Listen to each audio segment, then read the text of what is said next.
Buying your first car is a big deal. It's one of the most impactful purchases you'll make in your life, and the thrill of getting behind the wheel of your very own car is the best. But before you get ahead of yourself, there's a lot more to it than just picking out a car and signing a check. Should you buy new or used? How do you avoid getting ripped off? How much can you negotiate? What can you actually afford? You'd be surprised when you really look at the numbers. I've been there. So today, I'm breaking it all down to help you buy your first car.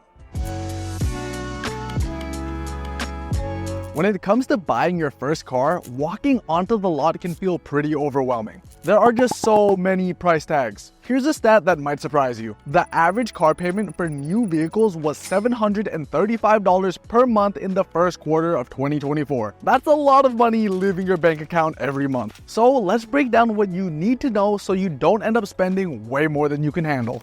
First, the most important question: how much car can you actually afford? Figuring this out isn't always straightforward, because buying a car isn't a one-time payment. You're likely going to be paying it off over time. That's why it's important to think about the total cost. A good rule of thumb is that the price of your car shouldn't exceed 25% of your annual pre-tax income. So if you make $50,000 a year, your car should cost no more than $12,500. This is because you're not just going to be paying the car's sticker price. You'll need to factor in the cost of gas, insurance, depreciation, maintenance, and the interest on your loan. This is called your total cost to own, and it's something you need to understand to avoid being blindsided by hidden costs. AAA even has a tool that breaks down all these extra costs based on the car you're looking at, giving you a much clearer idea of what you'll actually be paying. Give this a look. Compare the total cost of ownership of different cars, take a look at your bank account, and then decide on what car you want and can afford. These cars look great, right? Brand new and sleek, but did you know a new car can lose about 10% of its value the second you drive it off the lot? Yup, so if you buy a $30,000 car, it could instantly be worth $3,000 less as soon as you leave the dealership. I get it, driving off in a brand new car feels amazing, but is that feeling worth the money?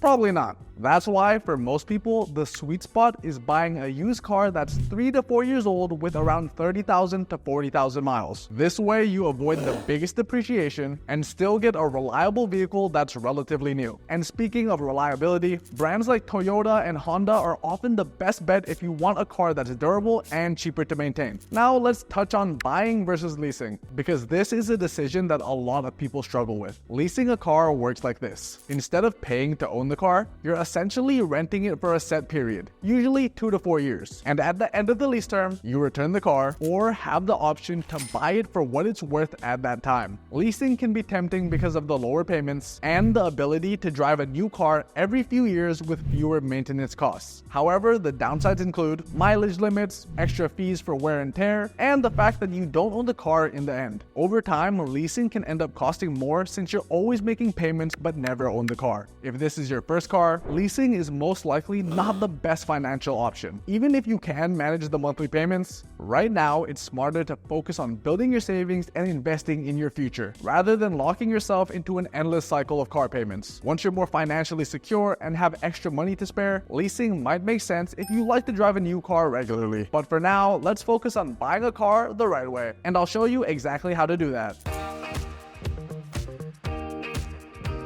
You see the signs all over the place. Big sale, discount. But here's something most people don't realize. Car dealerships often mark up the price by 5 to 10% to boost their profit margins. But that also means you can and should negotiate the price. Don't just take the sticker price at face value. Before you think you're getting a deal, let me show you how to spot the real price and make sure you don't end up paying more than you should. Buying a car at a good price takes a little homework. Your first step is to know the market value of the car you want. And for that, Kelley Blue Book is going to be your best friend. Use it to see what the car is really worth before you start shopping. Then get online, find the cars you're interested in, and start calling dealerships to request a formal quote. It's a bit of a process, but gathering multiple quotes is worth it because you can use them to negotiate against each other. When a salesperson thinks they're going to make a sale, they'll often get more aggressive to close the deal, which can lead to a better offer for you. Additionally, dealerships are going to try to get you to focus on the monthly payment and convince you to buy a more expensive car. But you want to focus on the total price. It's easy to get roped into lower monthly payments with longer loan terms, but that will cost you way more in interest. And don't forget to watch out for hidden fees. Dealerships love to sneak in extra charges, like gap insurance, extended warranties, and all kinds of stuff you might not need. Ask questions and don't be afraid to reject the unnecessary extras.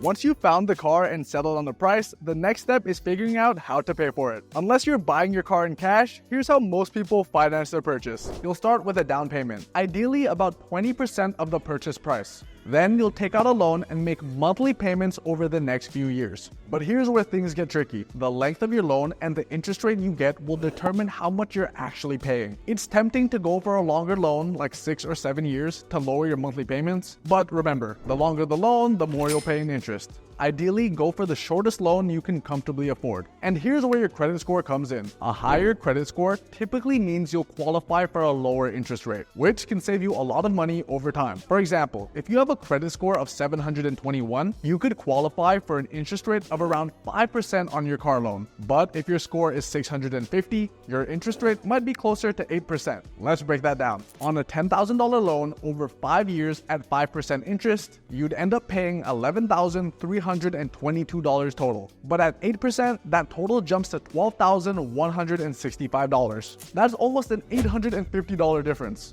just because of your credit score. But get this, the average STEP user has a credit score of 721 by the time they turn 18, meaning they're already set up to get some of the best rates available. Once you've agreed on the loan length, secured an interest rate you're happy with, and made sure they didn't charge you any hidden fees, you're finally ready to sign the dotted lines. But wait, there's still a little bit more to handle before you can hit the road.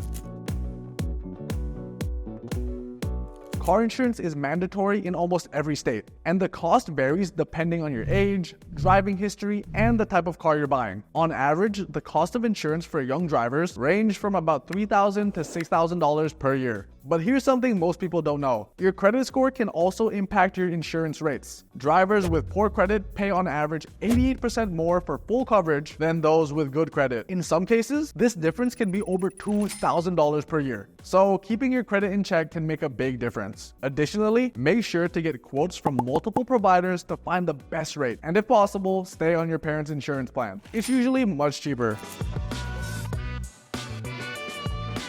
Don't forget about registration fees and taxes, which can vary by state. These costs can add several hundred or even thousands of dollars to your total, so make sure to check your state's requirements to avoid surprises. So after all that, you've successfully navigated the car buying process and now you're a car owner. Congratulations on your new car.